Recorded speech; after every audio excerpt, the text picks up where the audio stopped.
to introduce our speaker. Katie Stover is the Director of Reading Services at the Kansas City Public Library. She holds master's degrees in library science and English literature from Emporia State University. Katie has served on the Penguin Random House Library Advisory Board and is a founding member and former steering committee member of Library Reads. She reviews fiction, audiobooks, and professional reading for Booklist and reviewed nonfiction for Indie Picks magazines. All right. Hi, Katie. Welcome. This would be normally where we would all clap, but virtually. So yay. Thanks, Kelsey. That was a lovely introduction. And good morning / good afternoon to everybody. I'm going to talk today about the elements of a book review, and I'm going to be sharing my screen. I will open up the chat, and this would be a good time for you all to do that too, and put it in a place on the screen that makes it easy for you to see. If you've got questions while I'm going along, I will stop and address them soonest. As Kelsey said, this presentation is being recorded, but at the very end of my presentation is a slide with a link to where the slide deck is living on my wiki, in case you just want to download the slide deck with all the different questions and things on it. There's also going to be 1 or 2 resources on that wiki page that you can use. So give me a second here to share the screen and hide my cats from this presentation. There we go. So it's been about 2 years, I think, since I've been here to talk book to me. And I remember 2 years ago, I had such a great time talking to the students that showed up at Plaza Library about reviewing books for fun. And so Kelsey wanted me to do that again for a larger audience. So I'm going to talk to you about reviewing books for fun and maybe a little profit, sometimes a little, very little. If you're going to be reviewing books at all, I please hope that you are doing it for fun. And while I'm going to be looking at this from a leisure reading point of view, it just occurred to me that a lot of what I'm going to go through, you can also use for school-related assignments. So if you have to read something and then report back on it, or write a review, or write a précis, or anything where you need to analyze what you're reading, a lot of what we're going through today, you're going to be able to use in your assignments. And it's actually going to punch them up and pep them up a little bit and make your teachers a little more interested and keep on reading. They have a lot of stuff to go through. So some of these tips might make your reviews, your assignments stand out and give them a little more personality. So, why is this not? There we go. So the first thing to think about when you're reviewing a book is not just looking at the book in hand, or even the audiobook or the ebook or the TV show or movie or podcast, whatever you're reviewing. Think about your audience. Who are you reviewing for? And you might just be reviewing for yourself. Are you the audience? This review is just for you? Great. You're putting it in your journal or on your personal blog. You should say whatever you like in your review. And if you're reviewing for family or friends, then you know them generally pretty well. You know what their tastes are, and you know what sort of language to use. You know if you can use really harsh curse words with your mom or your Aunt Hortense, and you know that you can probably say boring AF to your friends. That's okay, but you want to think about the language that you're using. Who's the audience? And then maybe you're reviewing for a general audience. Maybe your general audience is an editor, so maybe you are getting paid, or maybe it's a Goodreads review. But if you're reviewing for a general audience, then you do want to be as professional as possible. You don't want to be stodgy and dull. You want to adopt a tone that your audience can relate to, which is why you're thinking about your audience first. And you still want to grasp the content. So you want to use language that speaks to your audience, and you want to look at the content that you're going to deliver to your general audience. They might be strangers, they might be peers, might be folks you just don't know very well. But if you can review, and who knows who your audience is, if you can review a book using all emojis and your audience will love it, great. do that. That would be a lot of fun. But think about who else is going to see your audience. You don't want it to be too niche if you've got a very general audience. And when it comes to the content, you want to be honest, but not brutal. And I'll talk a little bit more about that later. But you gain more trust and a little more respect if you're honest and you can support your criticism. And then if you just toss off a series of witty, snarky, negative adjectives. And I will be honest, I'm right there with everybody. It is so much more fun to trash something. English has so many awesome words to describe terrible qualities in people, in food, in objects, and let's be serious, they are fun to say. And everybody laughs at the person who's witty and snarky and a little negative. That's a fun personality. But you don't gain trust or respect from your audience for the content or the critique if that's all you do. So if you do your reviews, if you craft your reviews with logical thought and support for your criticism, then you can get away with that sort of fun, snarky personality a lot easier than you can if that's all that is in the content of your reviews. Because the ultimate goal in book reviewing is trust and respect. And when you have those, then you have an audience, and you have an audience that will stick with you no matter where you post your reviews.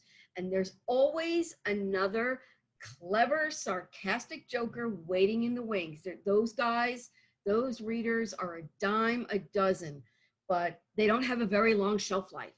So the readers and reviewers who are honest and respectful and kind and can support their criticism, those are the reviewers that people trust and that people will come back to. So go ahead and be funny, but be honest, be you while you're doing that. And then you also want to think about where you are going to be, where your review is going to appear. So where are you putting it? You have a personality and you have a tone and you have your content, where does it go? Are you posting your review on any of these socials, on Twitter, on Facebook? I don't know how good Facebook is for that. On Instagram, on Goodreads? If you are, then you're already mindful of your character count and how long you'll have somebody's attention for. But maybe you're not on Twitter because that's where all the ranty, fetching people like me are. But you know who else is on Twitter? A good place to put your reviews? Authors and their publishers. Authors are busy writing, so they don't always have time to post all day and watch their social feeds, but publishers have marketing departments whose job it is to just do that. So really side note, career suggestion, managing socials for a publishing house. There are people that just do that all day long. And the publisher's marketing departments, and usually they have two, they have one that's for libraries and one that's for everybody else, that's for bookstores and the media. They will like and share and follow up. Good blurbs from your review could appear in marketing materials. Good blurbs from your review, good quality content that publishers can relate to, they will contact you. They might try and send you other material. They might try to feature you on some of their online promotions. So think about where you put your content. If you're going to post a review, it's great to tag the author and tag the publisher because they'll pay attention. And unless you're reviewing a Stephen King or a Neil Gaiman book, those are busy social dudes. They're all over social media, but they're really busy and they don't respond to every single tag. But debut authors will, and authors that are probably floating under the bestseller radar, they'll pay attention to what you're doing. They think that they are following their social media hits all the time. Authors notice. And this seems to work best on Twitter and Instagram. And to be honest, don't know about TikTok. You probably do. But if someone made a dance review of a book, and you can bet the publishers would take notice, and they would retweet that, repush that. They would contact you about it. So I don't know. They say that dancing about architecture. I don't know. Write a book review. Dance to it. See how that floats. Other places you want to put your reviews. Your own blog, if you've got one. The library website, wherever. I know most of the libraries on this call that you frequent. We've got Bibliocommons. Those are great places to work out your book review kinks, because you can go back and edit them if you like, and other readers are seeing them. So that's a really good place to put some of your book reviews. Maybe you're working for a publication, and by work I mean it's not library related. It might be a nonprofit. You might just get lunch and glory for posting to Goodreads, and no one's getting paid from them. But if you are, that would be great. I do hope that you are sharing that content on any social platform that you can get your hands on.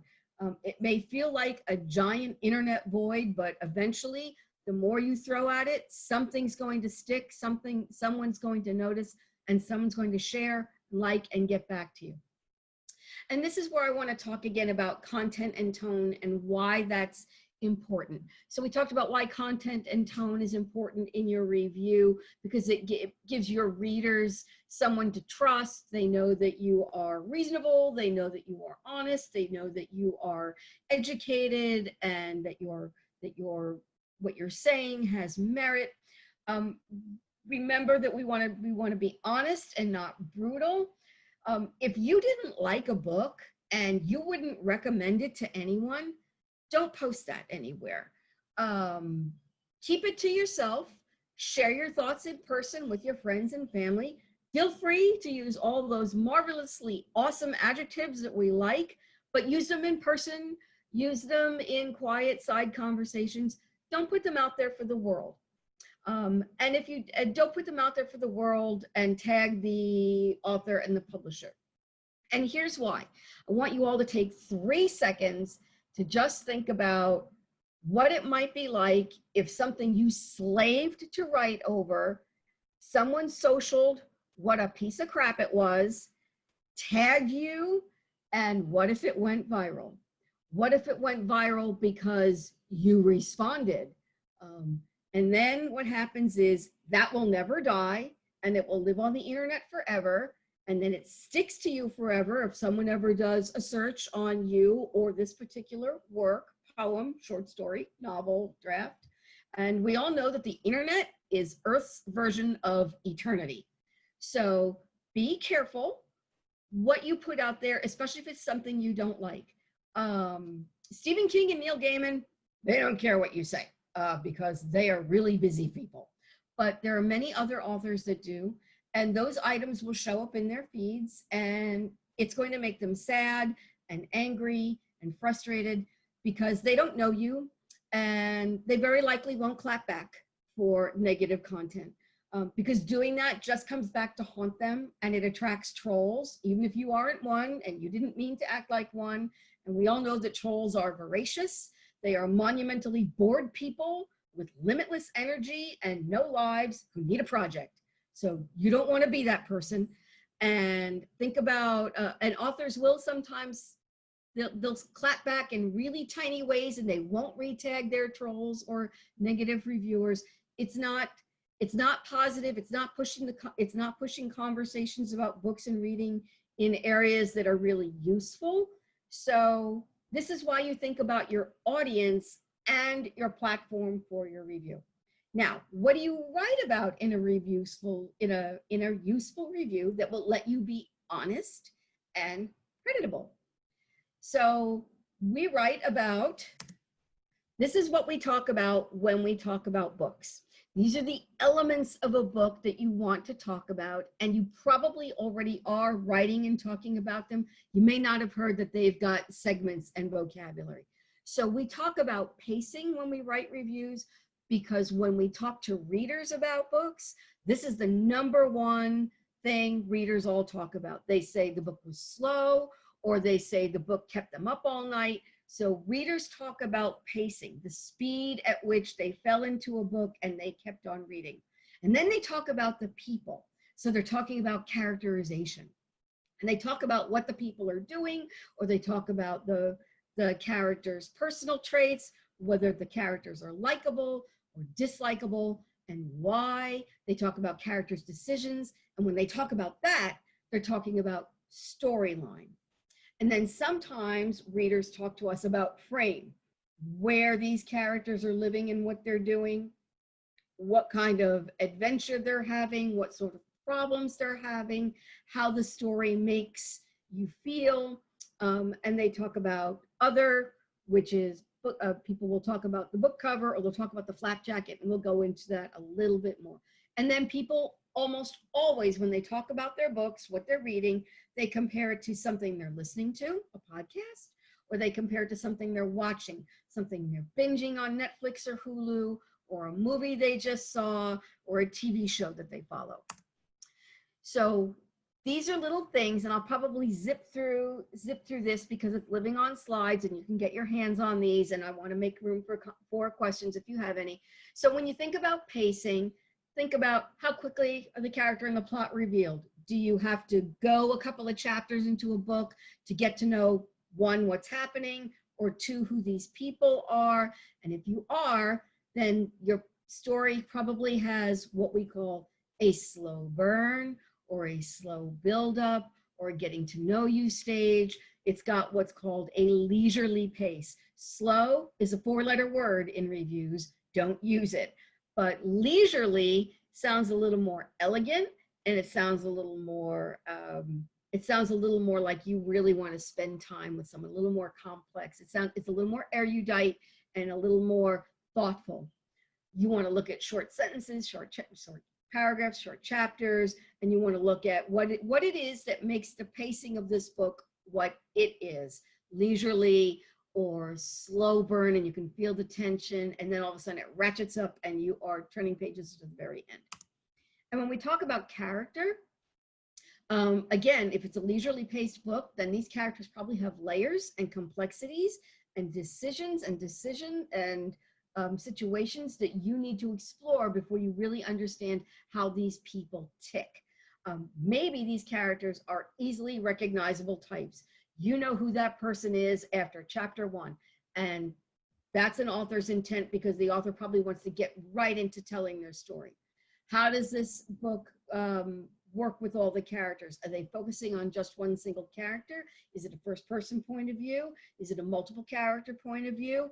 Is it omniscient, which means that the narrator knows what's happening to everybody, and they're just being the puppet master and pulling all these characters together? Is the character developed over several books? I throw that in there because a lot of teen literature is series-based.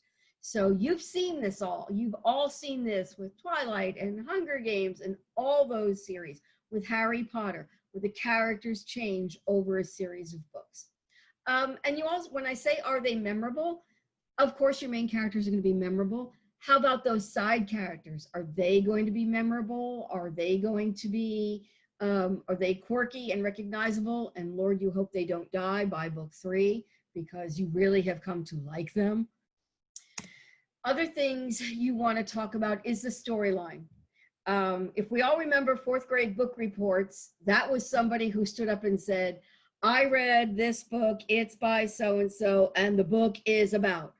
The book is about is the line that talks about story. So you want to think about, does this story emphasize what's happening to these characters? Are they all in the middle of something? Is it a hurricane? Are they in the middle of a pandemic? What is happening? And is it happening to the characters? It's outside forces that have an impact on the characters. Are the characters exploring internal issues? And so is that where the focus is going to be? And that's where the drama and the pacing comes from. And what's the author's intent? And you'll be able to figure out author's intent from the storyline. Is it serious? Is it comedy? Is it a drama? And that, when we talk about storyline intent and an author intent, that usually leads us to frame. How is the author working with the frame? Is it a really special background? Fantasy has a lot of special background. Fantasy and science fiction are about world building. So authors will spend a great deal of time on their world building and how their characters function in the world. Historical fiction spends a great deal of time on world building because the author's intent is for you to really feel what it's like to live in that time period. So if you're reviewing historical fiction, you do have to spend some time on how well the author built the world. And if it's contemporary, then you want to talk about how well the author captured the zeitgeist.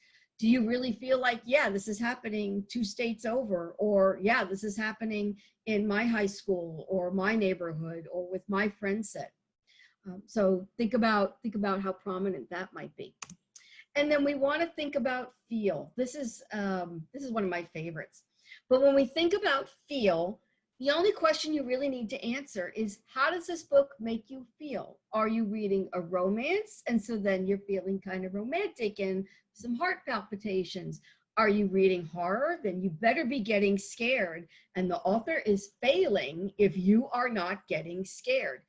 Those are, and so I'm going to dodge back really quickly to content and intent and brutality and honesty. So if you're reading horror and you're not getting scared, don't say, this sucks, the author is doing a terrible job at horror. Talk about where it's not working and talk about why it's not working.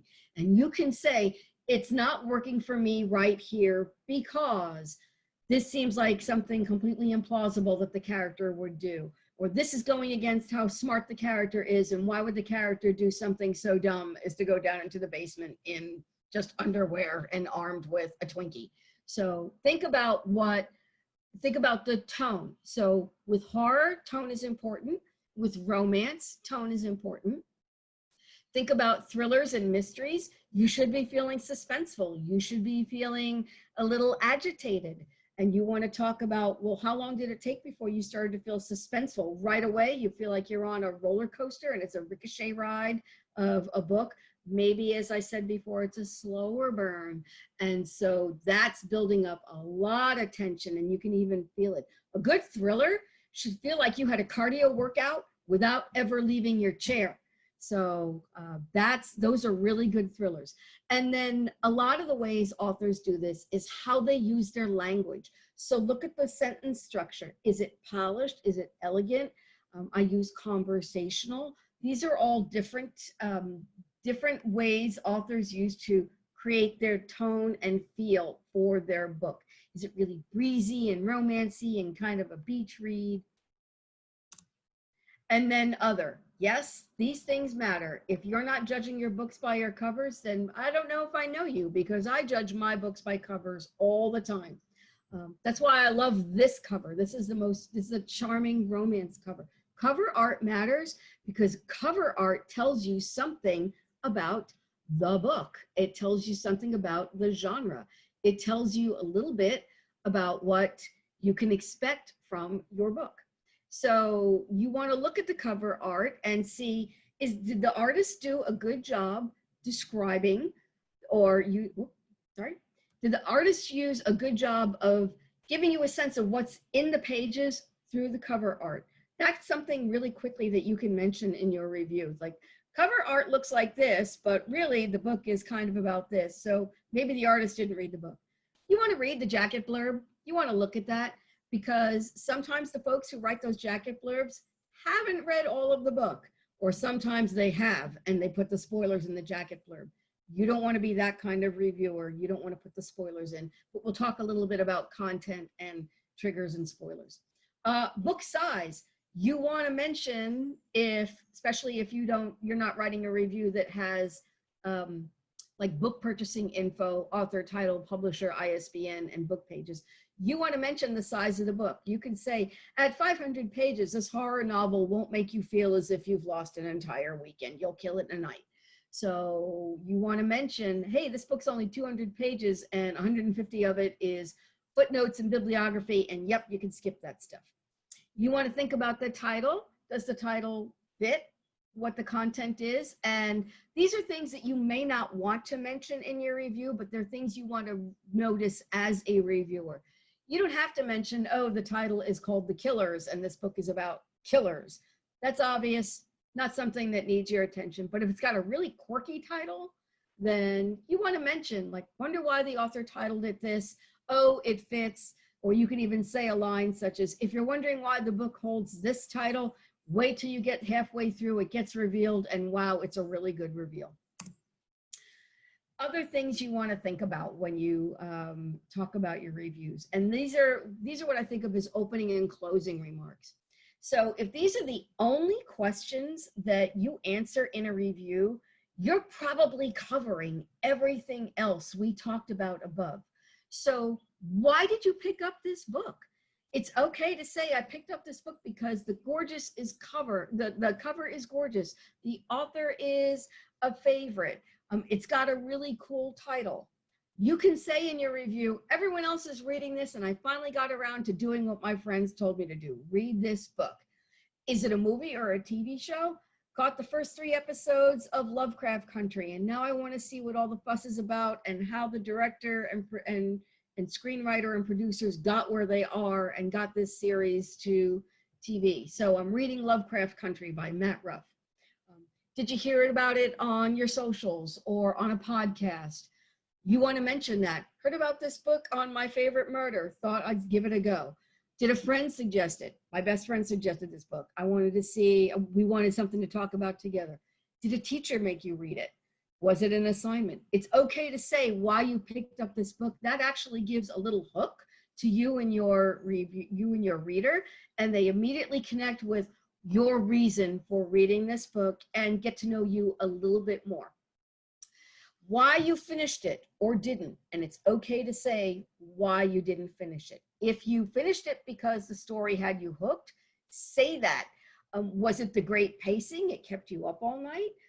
Did you want to be friends with the main character? She's a real badass and you want to go out for a beer with her? Did you want to visit that place that the author created? It was so real or so enticing or so magical. You can say, I kind of got lost in the middle. There were too many characters, or maybe details bogged down the story and the pace slowed for you. Maybe you could say, everybody talks, but nobody's doing anything. You could even say it was too creepy. I wasn't in the mood for something like that. You can say, I didn't finish it because this ending made me so mad and I threw the book across the room and now we got to talk about it. So please, somebody finish this and come back and talk to me about why this book is better than I thought it was and I should pick it up and read it again. Those are ways to talk about reasons why you didn't finish a book and maybe didn't finish it because it wasn't your cup of tea. Those are reasonable things to include in a review. And those are really cool conversation starters with an author. If you're going to post a review, you can say, I started it, I got this far, I didn't finish it, and this is why. You don't sound snarky. You don't sound dismissive when you talk about why you didn't finish something and you give good reasons for not finishing it. Think about it as just having a book conversation. And then maybe the author will come back and say, hey, notice you didn't finish it. If you could give it 1 or 2 more chapters, I think you'll see that this question gets answered. And then you've got a really nice conversation and a rapport going with an author that could last years into your future. You kind of want to answer what you need to know about this book. And so this is, again, where you're thinking about your audience. And you might even be thinking about potential triggers for your audience. So what you need to know about this book is it's kind of violent. There are some violent sexual situations in here. Sorry guys, got to give you the heads up, the dog dies, or there are children in peril. I mentioned those things, sexual violence, pets dying, children in peril, because those are the 3 biggest things I hear from my readers about what they want me to tell them about a book. And after a while, you begin to learn the tastes of your readers and you know, okay, they need to know if there's going to be something that could trigger them, and it's not fair. You don't want to give spoilers, but you want to be as fair and honest with your readers as possible. This is especially important when you're doing face-to-face chats with folks and you're doing book recommendations. You want to let your readers know, especially if you've got a friend who can't stand when pets die. You'll tell them, this book's not for you, Ashley, because maybe the cats die in this one, and there's some really mean people, and that's not a situation you need in your life. Gore. People really don't like to, some people don't like to read about gore, and some people do. So what you need to know about this book, I say to my Aunt Beatrice, is it's really super bloody and you're gonna love it. And she snaps it up. If there's a lot of swearing or foul language, you want to let some readers know, and maybe it's gratuitous and it's not doing the story any good. You can say that in polite ways. This character engages in an awful lot of foul language. After a point, we understand how it fits in with the character's development, but otherwise it's popping up in inappropriate places and it just seems gratuitous, like the author wants to show us how well they can string the four-letter words together. I have seen that before. But these are not necessarily triggers that spoil the book. You don't want to give spoilers, but you do want to be considerate and mindful of your audience. And this is a great sentence to use when you're talking about books or other media with your friends and your family. Again, it's about trust and honesty. You don't have to trash it unequivocally. You don't have to say it's garbage. You just want to be honest with your readers, particularly if you're talking about books, podcasts, movies, TV, in person with someone. And then "it's perfect for" is a really good closing sentence to use in a review. And let me tell you that that is actually librarian code for this book is perfect for book clubs, teens, middle schoolers who are reading at a high level, your conservative Aunt Esmeralda. This book is perfect for the beach. It's good for a family car trip. When you answer that question, that tells the reader that your review, that you cared enough to think about the book's afterlife after you've read it. Where is this book going next? You're thinking about its place in the literary world, and that is also something that makes publishers and authors grateful and take notice. So if you do link to your review and you tag the author and the publisher, if you say at the bottom, this book is perfect for that teenage reader who's already reading at a college level, and this book is perfect for teachers who are looking for a supplementary assignment or a side read for Huckleberry Finn or To Kill a Mockingbird. This book is perfect for a teen book club looking for something interesting to do. Think something more. So I'm going to pause for a second here for some questions. And I'm going to pop up here. Whoop, nope. Back here. So here we go. See what's in the chat. Great. So how is everyone doing with, they're doing okay with this? We should move along. I'll take a second to handle any questions you may have about writing your reviews, where you post them, where you might want to work if you want to write reviews.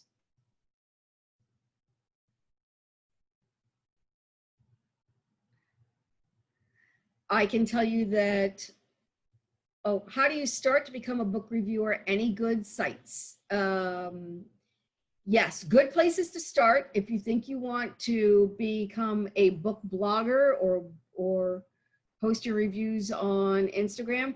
Good places to start: Goodreads, your library catalog. Doesn't hurt to put some of your reviews on Amazon if you've purchased your books off of Amazon. Is that a place to trust for your reviews or to look for good examples of reviews? Probably not.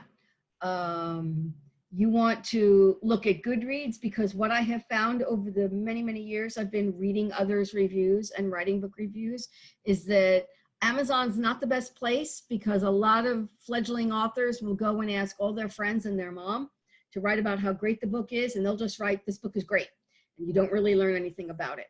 Good reviews talk about a lot of the content we covered here.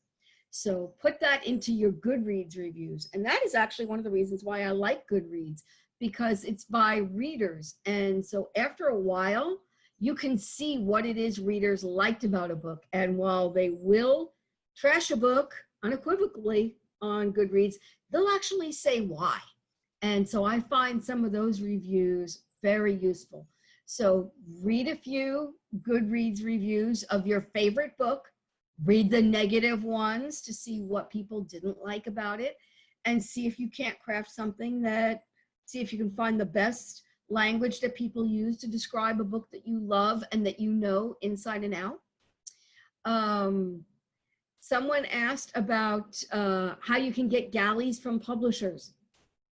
Goodreads, again, a lot of publishers go onto Goodreads and they do galley giveaways and they advertise that. They'll push it on social media, or they'll push it on, they'll push it in Goodreads news segment. So look there, enter as many of the giveaways that were the random giveaways that Goodreads publishers and authors offer to get a copy of a galley, and then write about it. If you get a book from a publisher, if you get a hard print galley or access to an e-galley through Edelweiss or NetGalley, write a review. People who respond and then post their responses in places where publishers and authors can see it get noticed. And here's another interesting thing about submitting for those galleys. The publishers are keeping all they're getting from you probably is your name and your email, so they know where to send your galley, because afterwards they'll ask for your address. But they'll notice who it is they send items to and what people do with those items. So if you have been like plucked out of a slush pile of names, out of a random pile of names to get a galley because you entered, then people will publishers will notice if you start to post a review and you tag them back. Then they'll know, wow, that person was worth sending my book to. They read it. They're giving us a little more attention. Someone was asking if they should start a Twitter to promote your reviews. Yes, can't hurt. If you've already got your reviews somewhere else, just link and be clever in your reviews and be clever in your links. You want to, don't just say, here's my latest review of The Dog Ate My Pajamas. Be really clever. Give people a teaser sentence and give them a reason to click out of Twitter, which is one of the internet's most awesome, terrible wormholes. Give them a reason to click off of Twitter to go read your review. But Twitter is a great place to post your reviews. Remember again what I said about posting your links to reviews? You can say, hey, just reviewed this latest book from Neil Gaiman, and you post Neil himself, you tag him, tag his publisher too, whoever it is, and take a moment to notice who the publisher is and where the publisher lives on Twitter. There are big publishers like Penguin Random who have lots of smaller houses. Same thing with HarperCollins. Harper has, same thing with Macmillan. So Harper has Harlequin and Harper has Harper Voyager, and they have Harper Echo. You want to tag the smaller publishers, the imprints as well, because they're smaller imprints, they have a smaller team, and so they have their own social media team. They're paying attention. Let's see. Oh, someone put netgalley.com. Yes, NetGalley is a great place to get some of your e-galleys. And I'll be honest, right now, because of the pandemic and the mails and finances, publishers are more apt to share their electronic ARCs with you, ARC, A-R-C, advanced reading copies. They're more apt to give you access to those than they are to send you a print item, because that requires a little more money. It really is cheaper to share an ARC with somebody.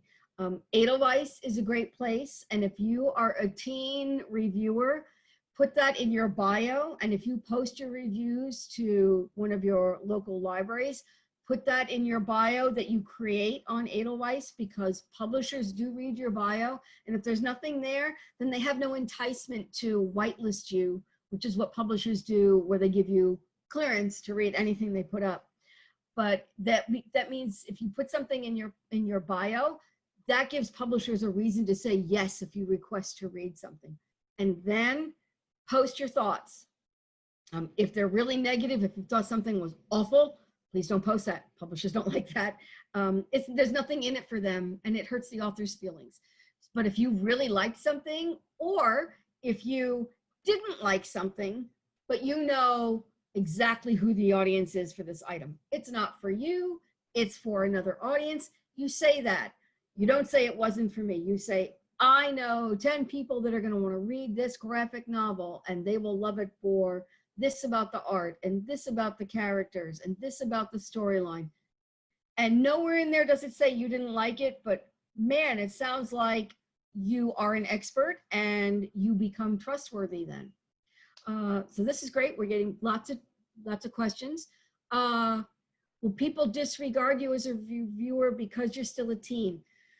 Well, nowhere in your review do you need to say, hello, I am 14 years old and I am reviewing this book.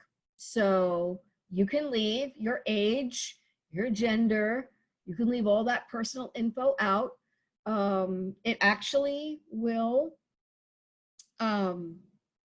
improve your, increase your credibility if you just talk about the book or the item you're reviewing with honesty and clarity and respect. So I would definitely, I am fairly certain I have read lots of reviews written by teens and I didn't know it. It doesn't matter. I'm interested in the content. I'm interested in how well someone crafts a review. I'm interested in a voice that is reasonable and educated and trustworthy. Oh, here's a fun question. How do you write reviews of sequels without spoiling the first book? Is that possible? Sometimes it's not, and sometimes it is. If you have to put in a spoiler for the first book because you've got to review the second one, then what I would write in the first sentence of my review is, if you've not read the first installment in blah, blah, blah's Rickety Rack series, then I'm telling you to stop right now because big spoiler here. If you have read the first installment, then you already know that XOXO died, and here's what happens when the spirit comes back from the grave to haunt everybody. So there are ways to write about that, but you put that right up at the top. If you're writing professionally, say for a library journal or a book list, it's a given that you have to put that sort of content in there. So don't feel bad if you've got to spoil a book. You just put a warning up front, and you let folks know. You cannot be sensitive to absolutely every reader's quirk or their reading history, but you can be as respectful as you possibly can without ruining all the spoilers. Heather had posted about getting galleys to review. Join JCL's YA Lit Council. Check in with Kelsey Bates. I think she might have something similar. I get a lot of teen galleys from publishers, and I usually just send them off to Kelsey. So if you know her, hit her up or go through the box of galleys that I send Kelsey on a regular basis. Checking out the time. I hope I got to everyone's questions. Oh yes, all these links, if you haven't opened up the chat box, open it up and start looking at all these links. It will get saved in the recording. I'm going to pop over really quickly to, yep, this is the last slide in this presentation. And if you want the slide deck that you saw here, while the whole presentation has been recorded along with the content, the oral content, you can also get just these slides if you want them. Over on that wiki as well will be a list of all the books that appeared on the slides, if just some of them look interesting and you want them, and a couple of links to like handout sheets that are helpful to just keep jogging your memory. So like annotation sheets that you can just scribble notes on while you're reading and save them. And then, but you can print out this sheet and throw them in a notebook if you want, or just look at it and throw it all on your Goodreads account or your Library Thing account, Shelfari account, if Shelfari is still around, Goodreads account, I think I mentioned that. So all of that. So any other questions? I'm going to pop open the chat again before Kelsey and Kate and the rest of your crew send you on to your next session. Nia said a lot of publisher websites have specific galley email lists. Yep. Yep. Oh, prize drawing now. Okay, so I'm going to turn this over to Tiffany for the prize galley drawing. Aaliyah, if you want to work in publishing, where's a good place to start? Well, I would say college with an English degree. Read as much as you possibly can, and read widely. Read outside your comfort zone. Really cool exercise for budding book reviewers. Read books that push your envelope, that expand your worldview, that are not something you would read on a weekend for fun, because professional book reviewers read things that they normally wouldn't like, things that they get assigned because they're getting paid. So start to read now outside your comfort zone. What you're looking for are the elements that we talked about. You're looking for why you might knee-jerk dislike a genre or a subject matter, why you might knee-jerk adore one over another, and think to yourself, well, why do I not like this? And if it's purely personal, start noticing your own biases as a reader, because you do want to be honest. And just because a book isn't speaking to you doesn't mean it's a bad book and it won't speak to somebody else. So start reading as widely as you can. Start challenging yourself in your reading right now. And the more widely read you are, the more articulate and trustworthy and honest you'll be in your reviews. And that also starts to shape you as a potential employee for a publisher. So now I really am going to turn it over to Tiffany. I'm going to stop sharing my screen and I'm going on mute. But I saw the chat up if you have any questions. So thank you all very, very much for your questions and your time.